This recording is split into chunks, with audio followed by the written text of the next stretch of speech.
Et oui, c'est vrai. Toute maladie devrait être holistique.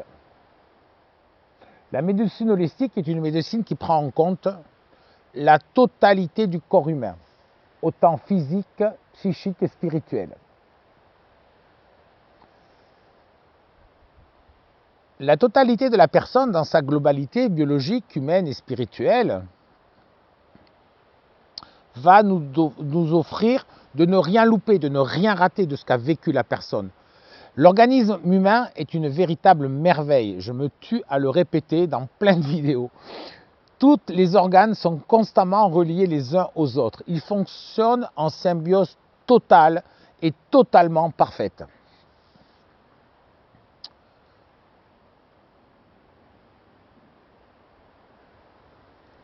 Nous percevons chaque seconde, chaque minute, une multitude d'informations, des dizaines de milliers, des milliers, qui sont comprises et intégrées par le tronc cérébral. Il les protège sur l'écran en 3 dimensions que représente le cerveau, et ainsi se forment en nous, dans notre conscience, les images, les sons, les odeurs, les goûts et toutes les sensations que nous percevons jour après jour. Son rôle, le tronc cérébral, est de gérer pour nous toutes ces activités automatiques. Ça aussi, c'est très important, telles que la respiration, la digestion, la modulation du rythme cardiaque, etc. Ça, c'est fondamental de savoir qu'il nous tient en vie. Imaginez que si nous devions commander tout ça volontairement, toutes ces activités rendraient la vie exceptionnellement pénible, voire impossible.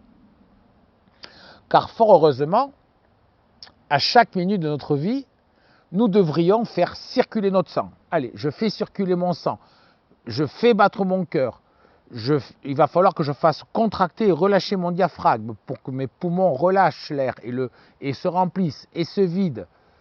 Contrôler nos hormones à différents moments de la journée. Par exemple, vous avez un repas avec du sucre. Ah, il faut que je déclenche mon pancréas pour qu'il m'injecte de l'insuline dans le sang, pour réguler ma glycémie. Bref, nous passerons toutes les heures de notre vie juste à rester vivants. Et ça, c'est quand nous sommes réveillés. Et la nuit, on fait quoi? Comment on fait? Donc, on serait condamné à vivre un seul jour. Bon. Comme je disais, la totalité des organes sont reliés entre eux. Le sang va fonctionner avec le cœur. Ça, c'est pas un scoop. Le foie travaille avec la vésicule biliaire et le pancréas. Ensuite, les reins travaillent aussi avec la vessie. Mais les reins aussi travaillent avec le cœur. Ils sont intimement liés, les reins et le cœur. La totalité des organes sont reliés entre eux. Mais si je reprends par exemple, le rein est relié au cœur, mais aussi à la première molaire inférieure gauche.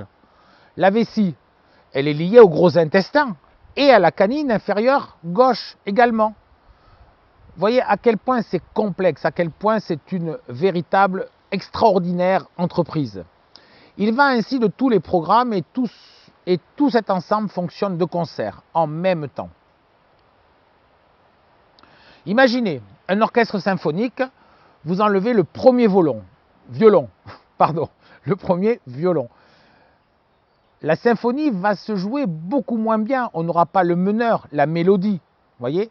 Et si vous enlevez le chef d'orchestre, alors là, je pense qu'une cacophonie va être fort probable.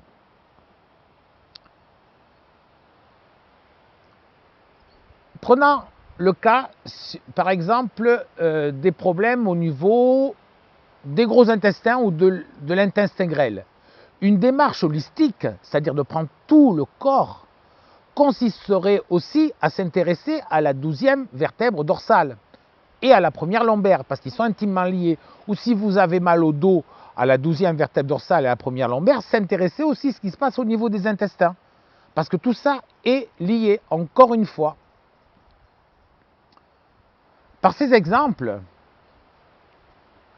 je tenais à vous dire ceci. Séparer le corps des émotions et de la psychologie, pour moi, est une erreur fondamentale, est une erreur énorme. Si on a une tendinite au genou et si l'on ne s'occupe que du genou, nous allons disposer que de très peu de solutions pérennes. Très peu. un traitement qui va calmer la douleur, mais ça va revenir, évidemment. Nous sommes tous une entité indivisible. Le corps humain, je le redis, je ne me laisserai jamais de le dire ça, est une véritable merveille. Une vraie mécanique biologique de précision, d'un tel niveau, d'une complexité que aucune technologie humaine ne pourra jamais l'égaler. Jamais. Le corps humain va fonctionner d'une manière holistique. Donc, il faut s'y intéresser d'une manière holistique. Donc, essayez de comprendre ça par petits bouts. J'ai mal au genou, je ne m'occupe que du genou. J'ai mal à la tête, je ne m'occupe que de la tête. Pour moi, c'est une erreur fondamentale. Pour moi, c'est vraiment un non-sens. Il faut regarder le tout.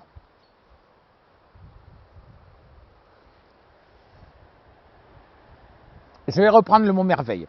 Je pense que la merveille aussi, c'est la qualité du regard d'amour que toute mère pose sur son enfant. Et c'est aussi cette période-là qui détermine toute notre vie. La mère est prépondérante dans le début de la vie de son enfant, jusqu'à l'âge de 7 ans. Ensuite, c'est le rôle du père qui va entrer en jeu entre 7 et 14 pour faire sortir son enfant dans le monde, pour le sécuriser, pour qu'il n'ait pas peur de marcher sur cette planète. Et aujourd'hui, je pense qu'énormément de pédopsychiatres tombent assez d'accord sur cette notion que tout se joue avant 7 ans. Le jeu de mots est peut-être audacieux, mais si la merveille bien sur son enfant, notre corps, une fois devenu adulte, sera une merveille de fonctionnement. Et donc je vous invite à regarder le mot merveille écrit comme ça.